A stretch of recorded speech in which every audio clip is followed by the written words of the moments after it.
보인다 시리즈 1.0 강론 과목 안내 10번째 시간입니다. 선택 과목 기술과정 교과군이 되겠습니다. 일반 선택으로 기술과정 정보가 있고요. 진로 선택 과목으로 농업생명과학, 공업일반, 창의경영, 해양문화와 기술, 가정과 지식재산 일반이 있겠습니다. 자, 특히나 전공 선택인 진로 선택의 과목에 많이 내용들이 있네요. 바로 기술과정에서는 이런 내용들이 있습니다. 인간발달과 가족, 가정생활과 안전, 자원관리와 자립, 기술 시스템, 기술 활용이 있다면, 자, 이 과목들 보이죠? 관련된 직업군들 눈에 확 보입니다. 소비자라는 거 보이고요. 보육에 관한 거 보이고요. 생활과 관련되어 있는 식품들도 눈에 보이고, 영양 이런 것들 많이 보이네요.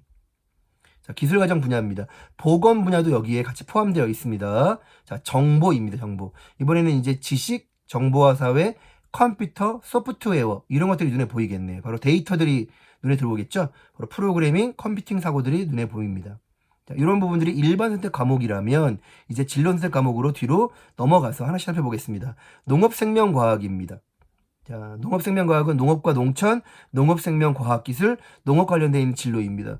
웬 농업 이렇게 얘기할 수도 있겠지만 지금 농업은 6차 산업혁명이라고 할 정도로 농업이 정말 중요한 문제이기도 하지요. 앞으로 인간의 먹거리 문제 관련돼서 끊임없이 연구되고 있습니다. 관련되어 있는 직업군들을 보면 그냥 농부가 아닙니다. 훨씬 더 많은 연구들이 있고요. 바로 이 농업에 관련돼서 식물과 관련되어 있는 부분들은 바이오하고도 깊이 연관되어 있습니다. 자, 공학 일반입니다. 공학 일반. 자, 공학의 기초. 이렇게 보시면 공학 관련되어 있는 공학의 세계, 뭐 자동화, 재료, 생명, 융합 뭐 이런 것들도 눈에 보일 것입니다. 자, 그리고 관련되어 있는 어떤 직업군들도 눈에 좀 보이겠죠? 앞서 설명했던 건축이나 어떤 디자인 같은 경우에도 여기에 포함된다고 할 수 있겠습니다. 자, 창의 경영은 사회과학 계열하고도 많이 연결될 수 있을 것 같은데요. 바로 경영 부분이 되겠습니다. 그러니까 이거는 어떤 창업하고도 연결되는 것도 있지만 경영적인 부분들과 많이 연결되어 있다는 것을 확인할 수 있을 것 같습니다. 특히나 어떤 사회과학을 희망하는 학생들이 창의 경영도 같이 들면 어떤 통합적이고 융합적인 거에 관심이 더 있는 학생들로 인식될 거라고 생각합니다. 해양문화와 기술입니다. 해양문화와 기술. 자, 이렇게 보면 과목들은 해양과 문화, 해양의 이해, 해양산업, 수상안전, 해양안전보건이 이렇게 눈에 보이고요. 이쪽에서도 이렇게 보면 눈에 보이는 게 눈에 보이네요. 그죠?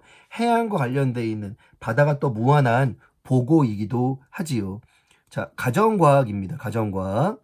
인간 발달과 가족, 자원과 생활 문화라는 부분들이 눈에 보입니다. 자, 여기는 다시 한번 살펴보면 어떤 소비자, 식품, 생활 과학 쪽에 관련되어 있는 분야라고 할 수 있겠습니다.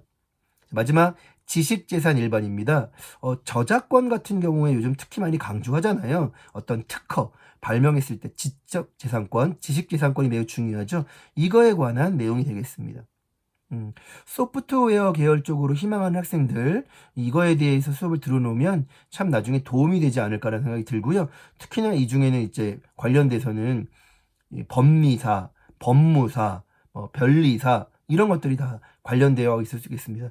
이 중에 눈에 보이는 어떤 벤처 창업도 관련되고 법학도 관련되어 있는 게 이게 지적재산권이라고 하는 법적 권리이기 때문에 그런 것이 되겠습니다. 어떠세요? 이런 과목군의 희망 학생들 꽤 많죠. 최근에 우리가 어떤 것들을 개발하고 만들어서 그것들을 내 재산으로 인정받는 것 이게 정말 중요한 내용 중에 하나일 수 있겠죠. 기술 가정교과 관련돼 있어서는 기술 가정도 있고 소프트웨어 컴퓨터 관련돼 있는 내용들도 희망하는 계열의 학생들도 있고요. 이와 관련돼서 약간의 경영도 조금 관련돼 있는 약간의 통합적인 성격을 가지고 있는 영역이기도 합니다.